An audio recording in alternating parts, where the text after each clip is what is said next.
Adéquate est une entreprise de recrutement aidant spécifiquement les jeunes. Ce groupe innove et sort des codes habituels du marché du travail. C'est donc dans une ambiance festive que jeunes et recruteurs se rencontrent ce jeudi 19 octobre 2023 à Lille au Palais des Sports Saint-Sauveur. Les recruteurs de 9 entreprises sont présents. ID Logistique, ID Kids, Keolis, Grand Frais, Jules, Midi Traçage, GXO, Smith Toy Superstore et Dubois Couverture. À travers des animations et des activités sportives, le groupe Adéquate aide les jeunes à trouver du travail et met aussi un point d'honneur sur la lutte contre les discriminations à l'embauche. En effet, d'après l'INSEE, les jeunes sont la catégorie d'âge en subissant le plus. Aux discriminations liées à leur âge s'ajoutent celles liées au sexe, à l'origine, au handicap ou à l'état de santé par exemple. Ainsi, selon les Échos, presque 50% des jeunes déclarent avoir subi des discriminations dans leur recherche d'emploi. Un des engagements de l'Adéquate Challenge Tour est de lutter contre ces discriminations et Lila Safraoui nous en parle. Alors moi je suis Lila Safraoui, je suis directrice des relations publiques du groupe Adéquate. Adéquate, c'est une entreprise qui est spécialisée dans le recrutement et le travail temporaire, qui s'engage pour la jeunesse et pour l'insertion professionnelle des jeunes grâce au sport. Donc c'est un vrai engagement d'Adéquate pour l'égalité des chances dans le monde professionnel, parce que le recrutement c'est pas toujours tout rose.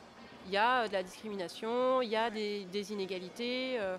Donc notre rôle c'est de recruter différemment pour ouvrir les portes de l'entreprise à tout le monde.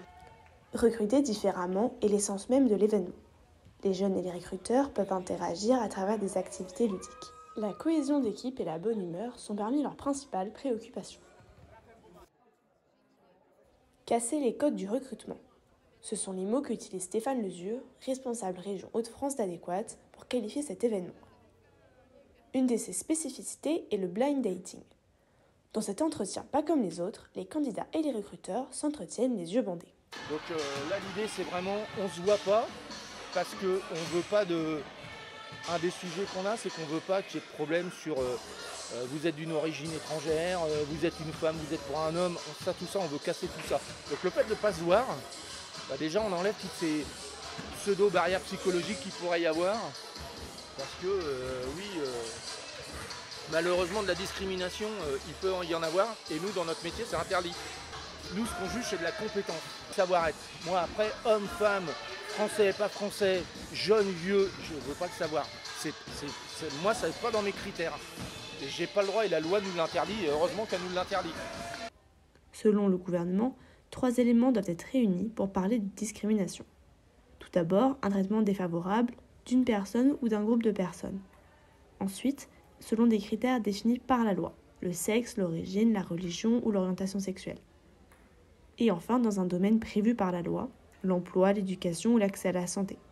Les jeunes nous partagent leurs ressentis sur le sujet et sur leur expérience à cet Adéquate Challenge. Je m'appelle Daniel Da Silva, j'ai 18 ans, je suis en première année de bachelor management commercial à PPA Business School à Lille. Après avoir parlé de l'événement, nous lui demandons son avis sur la difficulté des jeunes à trouver un emploi et les discriminations qui y sont liées. Les personnes se fient à l'image au premier abord de la personne au lieu de connaître vraiment la personne pour l'embaucher. J'ai des amis à moi par exemple qui sont d'origine maghrébine ou quelque chose comme ça et qui ont plus de difficultés à trouver que par exemple quelqu'un qui va s'appeler François ou Nicolas, vous voyez, c'est ça la différence. Ensuite, nous discutons des solutions qu'apporte Adéquate, notamment à travers le blind dating. Justement, c'est ça qui est bien parce que le recruteur au premier abord, il ne va pas savoir si tu es blanc, noir, bleu ou quelque chose comme ça. Donc en vrai, c'est ça qui est cool. Les recruteurs présents ce jour-là réfléchissent aussi à ces problématiques et cherchent comment y répondre. C'est le cas d'Esteban qui représente le groupe ID Kids. Nous lui demandons comment son entreprise s'engage contre les discriminations à l'embauche. On a une entreprise qui est énormément sur le côté humain. La valeur première d'ID Kids, c'est le sbramé. Donc le sbramé qui signifie sourire, bonjour, humain, humanité. Donc forcément, on a ce côté anti-discrimination qui est fortement présent chez nous. Puis nous parlons de la difficulté des jeunes à trouver un emploi de nos jours. Pour les jeunes, c'est ultra compliqué. Je pense par manque d'accompagnement. Je pense qu'il devrait y avoir un peu plus d'accompagnement pour ces jeunes. Accompagner les jeunes, c'est au final la mission d'Adéquate. La bonne humeur qui règne ce jeudi dans le gymnase lillois prouve que recruter autrement est possible.